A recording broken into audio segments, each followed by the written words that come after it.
ಮೂಡ ಪ್ರಕರಣ ಸಂಬಂಧಪಟ್ಟಂತೆ ಸಿಎಂ ಸಿದ್ದರಾಮಯ್ಯ ಅವರ ವಿರುದ್ಧ ಇದೀಗ ಪ್ರಾಸಿಕ್ಯೂಷನ್ಗೆ ರಾಜ್ಯಪಾಲರು ಅನುಮತಿಯನ್ನು ಕೊಟ್ಟಿದ್ದಾರೆ. ನಮ್ಮ ಜೊತೆ ಶ್ರೀರಂಗಪಟ್ಟಣದ ಶಾಸಕರಾದ ರಮೇಶ್ ಬಂಡಿಸಿದ್ದೇಗೌಡರ ಇದ್ದಾರೆ. ನೇರವಾಗಿ ಅವ್ರನ್ನೇ ಮಾತಾಡ್ತೀನಿ. ಸರ್, ಇವತ್ತು ಪ್ರಾಸಿಕ್ಯೂಷನ್ಗೆ ರಾಜ್ಯಪಾಲರು ಅನುಮತಿ ಕೊಟ್ಟಿದ್ದಾರೆ, ಏನ್ ಹೇಳ್ತೀರಾ ಸರ್? ಮೊದಲನೇ, ಇದು ಅತ್ಯಂತ ಕೆಟ್ಟ ತೀರ್ಮಾನ. ರಾಜ್ಯಪಾಲರನ್ನ ಉಪಯೋಗಿಸ್ಕೊಂಡು ಈ ದೇಶದ ಪ್ರಜಾಪ್ರಭುತ್ವ ವ್ಯವಸ್ಥೆಯನ್ನ ಹಾಳು ಮಾಡಲಿಕ್ಕೆ ಹೊರಟಿರ್ತಕ್ಕಂಥದ್ದು ನಿಲ್ಲುವವ್ರದ್ದು. ಈ ವ್ಯವಸ್ಥೆಯನ್ನ ಮಾಡಬಾರ್ದಾಗಿತ್ತು ಗವರ್ನರ್ ಅವರು. ಆದರೆ ಈ ವ್ಯವಸ್ಥೆಗೆ ಯಾಕೆ ಅವರು ತಲೆಬಾಗಿದ್ರು ಅನ್ನುವಂಥದ್ದು ಗೊತ್ತಿಲ್ಲ ನನಗೆ. ಇದರ ಉದ್ದೇಶ ಏನ್ ಸರ್? ಉದ್ದೇಶ ಸರ್ಕಾರವನ್ನ ಕಾಂಗ್ರೆಸ್ ಪಕ್ಷ ಸರ್ಕಾರ, ಸನ್ಮಾನ್ಯ ಸಿದ್ದರಾಮಯ್ಯನವರ ನೇತೃತ್ವದಲ್ಲಿರ್ತಕ್ಕಂಥ ಕಾಂಗ್ರೆಸ್ ಸರ್ಕಾರವನ್ನ ತೆಗಿಲಿಕ್ಕೆ ಅವರು ಇವತ್ತು ಕೊಳ್ಳಿ ಇಟ್ಟಿದ್ದಾರೆ ಅಂತ ಹೇಳಿದ್ರೆ ತಪ್ಪಾಗ್ಲಾರ್ದು. ಆದ್ರೆ 136 ಜನ ಶಾಸಕರು ಏನ್ ನೀವು ಕಾಂಗ್ರೆಸ್ ಪಕ್ಷದಲ್ಲಿ ಗೆದ್ದಿ ಬಂದಿದ್ದೇವೋ, ಸಿದ್ದರಾಮಯ್ಯನವ್ರ ಜೊತೆ ನಿಂತಿದ್ದೇವೋ, ಅವರ ನಿರ್ಧಾರ ಅಚಲ. ಯಾರು ಅದನ್ನ ಕೊಂಡ್ಕೊಳ್ಳಕ್ಕಾಗೋದಿಲ್ಲ, ಯಾರು ಅದನ್ನ ಬೇಯಿಸ್ಲಿಕ್ಕೂ ಆಗೋದಿಲ್ಲ. ಇದು ಬಿಜೆಪಿ ಅವ್ರ ಷಡ್ಯಂತ್ರ ಅಂತ ಹೇಳ್ತೀರಾ ಸರ್? ಏನು ಅಂತ, ಯಾರ್ಯಾರು ಷಡ್ಯಂತ್ರ ಅಂತ? ಇದು ಬಿಜೆಪಿಯವರ ಷಡ್ಯಂತ್ರ. ಸನ್ಮಾನ್ಯ ಕುಮಾರಸ್ವಾಮಿ ಅವರು, ಪ್ರಹ್ಲಾದ್ ಜೋಶಿ ಅವರು, ಬಿಜೆಪಿಯ ಎಲ್ಲಾ ನೇತಾರರು ಸೇರಿ, ರಾಜ್ಯದ ಎಲ್ಲಾ ನೇತಾರರು ಸೇರಿ ಮಾಡಿರ್ತಕ್ಕಂಥ ವ್ಯವಸ್ಥಿತವಾದ ಸಂಚು ಅಂತ ಹೇಳಿ ಬಯಸ್ತಾನೆ. ಸಿದ್ದರಾಮಯ್ಯನವರು ರಾಜೀನಾಮೆ ಕೊಡಬೇಕು ಅಂತ ಒತ್ತಾಯ ಮಾಡ್ತಾ ಇದ್ದಾರೆ ಬಿಜೆಪಿ. ಹಾಗೆ ಯಾವ ನೈತಿಕತೆ ಇದೆ? ಈ ರಾಷ್ಟ್ರದ ಗೃಹ ಮಂತ್ರಿಗಳು ಫಸ್ಟ್ ರಾಜೀನಾಮೆ ಕೊಡ್ಬೇಕಾಗ್ತದೆ. ಆ ತರದ ವ್ಯವಸ್ಥೆ ಆದ್ರೆ ಪ್ರಜಾಪ್ರಭುತ್ವದಲ್ಲಿ ಯಾರು ಅತಿ ಹೆಚ್ಚು ಭ್ರಷ್ಟಾಚಾರದ ವ್ಯವಸ್ಥೆಯನ್ನ ಕಲ್ಪಿಸ್ಕೊಂಡು ಬಂದಿದ್ದಾರೆ, ಭ್ರಷ್ಟಾಚಾರದ ವ್ಯವಸ್ಥೆಗೆ ದನಿಗೂಡಿಸ್ಕೊಂಡು ಬಂದಿದ್ದಾರೆ ಅಂತ ಹೇಳಿದ್ರೆ, ಇವತ್ತು ಗುಜರಾತಲ್ಲಿ ಹಿಂದೆ ನಡೆದಂತ ಅನೇಕ ಘಟನೆಗಳು ನೆನಪು ಮಾಡ್ಕೊಂಡ್ರೆ ಇವತ್ತು ಪ್ರಧಾನಮಂತ್ರಿಗಳು ಕೆಲಸ ಮಾಡೋಂಗಿಲ್ಲ, ಪ್ರಧಾನಮಂತ್ರಿಯಾಗಿ ಗೃಹ ಮಂತ್ರಿಗಳು ಇರಂಗಿಲ್ಲ.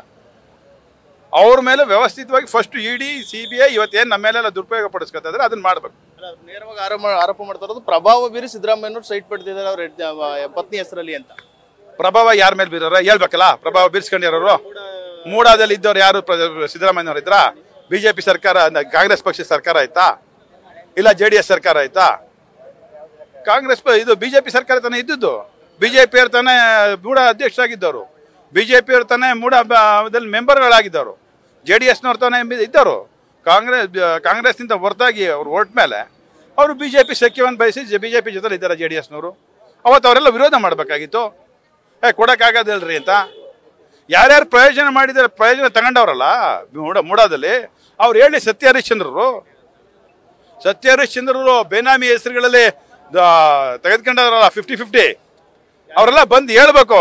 ಹೇಳ್ತೀವಿ, ಕಾಲ ಬಂದಿದೆ. ನಾಳೆಯಿಂದ ನಮ್ದು ಸೋಮವಾರದಿಂದ ಅದೇ ವಿತ್ ದಾಖಲಾತಿಗಳು, ಯಾರ್ಯಾರು ಬೇನಾಮಿ ಹೆಸರಲ್ಲಿ ಎಷ್ಟೆಷ್ಟು ಸೈಟ್ ತಗೊಂಡವ್ರ ಬನ್ನಿ ಪ್ರದರ್ಶನ ಮಾಡ್ತೀವಿ. ಪ್ರಾಸಿಕ್ಯೂಷನ್ ತಗೊಳ್ಳಿ. ಯಾವ ನಾಯಕರುಗಳು ಸರ್ ಬೇನಾಮಿ ಆಸ್ತಿ ಮಾಡಿರುವಂತದ್ದು? ಯಾರು ಬರ್ತದೆ ಸ್ವಲ್ಪ ಬಿಡುಗಡೆ ಸದ್ಯದಲ್ಲೇ ಕಾದು ನಿರೀಕ್ಷಿಸಿ. ನೀವ್ ಹೆಂಗ್ ಹೇಳ್ತೀರಿ? ಕುಮಾರಸ್ವಾಮಿ ಅವರು ಪೆನ್ ಡ್ರೈವ್ ಅಂತಂದಾಗ ಹೇಳ್ತಾನೆ ಇದ್ರಿ, ಅಂದ್ರೆ ಅದೇನ್ ಪೆನ್ ಡ್ರೈವ್ ಅಂತ ತಿಳಿಸಿ ಅಂತ. ನೀವು ಇದೇ ರೀತಿ ಅಡ್ಡಗೌಡ ಮೇಲೆ ದೀಪ ಇಟ್ಟು ಅಂತ ಹೇಳ್ತಾ ಇದ್ರಲ್ಲ ಅಂತ, ಯಾವಾಗ ಮಾಡ್ತೀರ? ಕಾಂಗ್ರೆಸ್ ಪಕ್ಷದ ಯಾರೇ ನಮ್ಮ ಜನನಾಯಕರು ಇರ್ಬೋದು, ಕಾರ್ಯಕರ್ತರು ಇರ್ಬೋದು, ಸುಳ್ಳು ಆಪಾದನೆ ಮಾಡ್ಲಿಕ್ಕೆ ನಾವು ಸಿದ್ಧ ಇಲ್ಲ.